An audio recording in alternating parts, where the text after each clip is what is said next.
Dilanjut saksi satu lagi, Ibu Lestiani.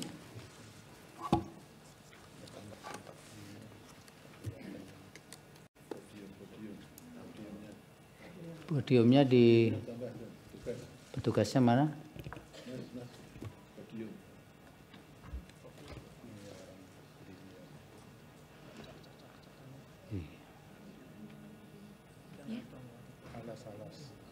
Kan ada alasnya.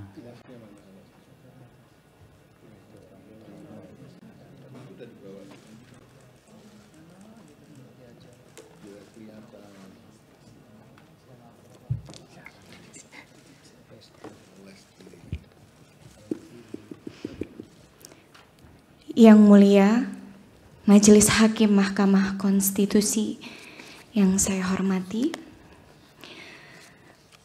dengan hormat, saya Lestiani, dikenal secara profesional sebagai Lesti Kejora, menyampaikan pernyataan ini dalam kapasitas sebagai saksi dari para pemohon, guna memberikan gambaran nyata mengenai permasalahan hukum yang dihadapi para pelaku pertunjukan, khususnya penyanyi, dalam pelaksanaan kegiatan pertunjukan musik di lapangan yang kerap kali berujung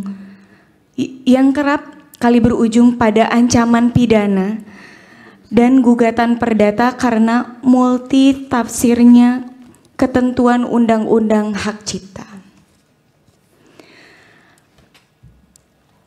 Sekitar pada tahun 2016 hingga 2018, saya pernah membawakan lagu yang berjudul Bagai Ranting yang Kering yang diciptakan oleh Bapak Yoni Mulyono alias Bapak Yoni Dores. Salah satunya dalam satu acara pernikahan yang diselenggarakan di Subang, Jawa Barat. Lagu tersebut saya bawakan atas permintaan pihak penyelenggara sebagai bagian dari daftar lagu yang telah disepakati. Video-video dari pertunjukan tersebut kemudian diunggah oleh pihak lain, penonton atau penyelenggara, ke sosial media atau di kanal digital yang dikenal YouTube, serta terdapat beberapa unggahan yang berisikan materi berupa foto saya yang ditempelkan sebagai thumbnail atau cover dari video lagu-lagu ciptaan dari Bapak Yoni Dores.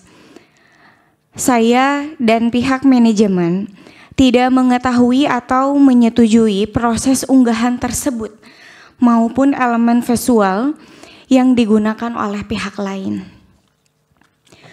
8 tahun kemudian, tepatnya pada tanggal 1 Maret 2025, saya menerima surat somasi dari kuasa hukum pencipta lagu Bapak Yoni Dores yang menyatakan bahwa saya dianggap telah mempertunjukkan karya cipta tersebut tanpa izin langsung dari penciptanya.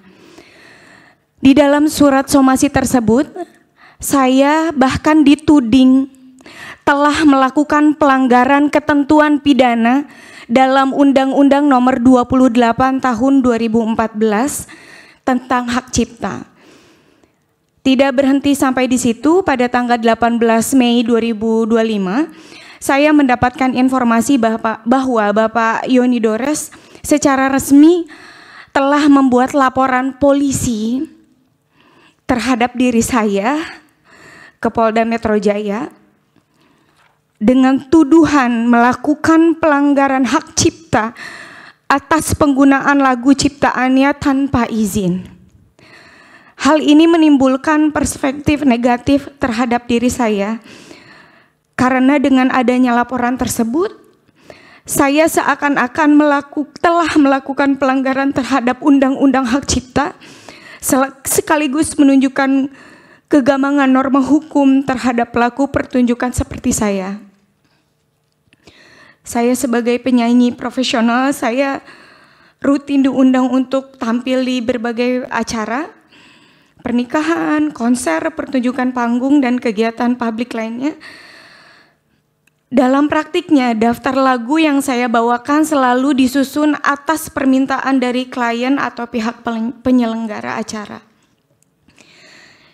Biasanya saya menyanyikan lagu sekitar 6 atau sampai 8 lagu dalam satu pertunjukan, kurang lebih separuhnya adalah lagu milik saya sendiri dan sisanya adalah lagu milik pencipta lain. Bahkan tidak jarang perubahan daftar lagu terjadi secara spontan di tempat atau atas permintaan klien.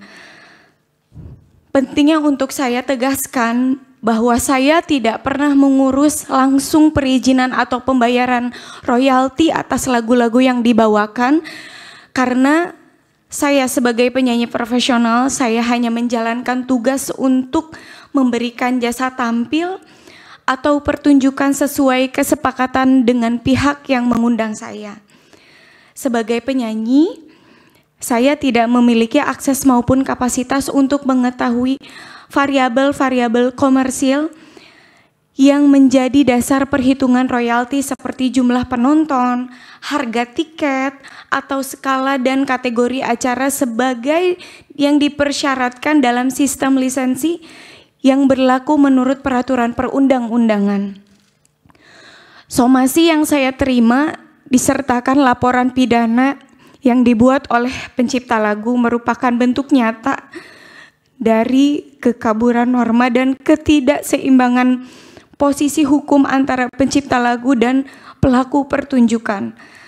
Hal ini memperlihatkan betapa lemahnya perlindungan terhadap hak terkait, khususnya bagi pelaku pertunjukan seperti saya, yang sebenarnya hanya bekerja sebagai profesional berdasarkan kontrak kerja dengan penyelenggara acara. Jika penyanyi yang hanya menjalankan tugasnya sebagai pelaku pertunjukan dapat dituduh melanggar hukum pidana hanya karena membawakan lagu populer, maka praktik ini menciptakan kebiasaan buruk bagi dunia pertunjukan dan industri hiburan nasional.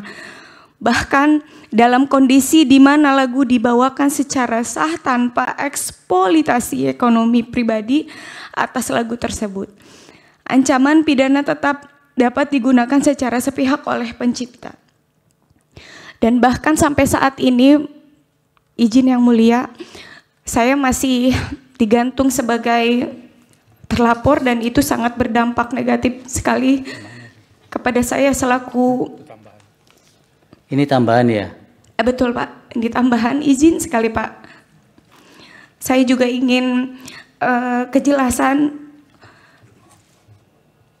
Di media saya mendengar bahwa saya akan dihadirkan sebagai saksi atau dipanggil atas pelanggaran hak cipta, tapi sampai detik ini belum ada kejelasan. Jadi saya mohon sekali bantuannya untuk kasus saya ini terkhusus. Terima kasih. Assalamualaikum warahmatullahi wabarakatuh. Waalaikumsalam. Download Tribun X sekarang. Menghadirkan lokal menjadi Indonesia.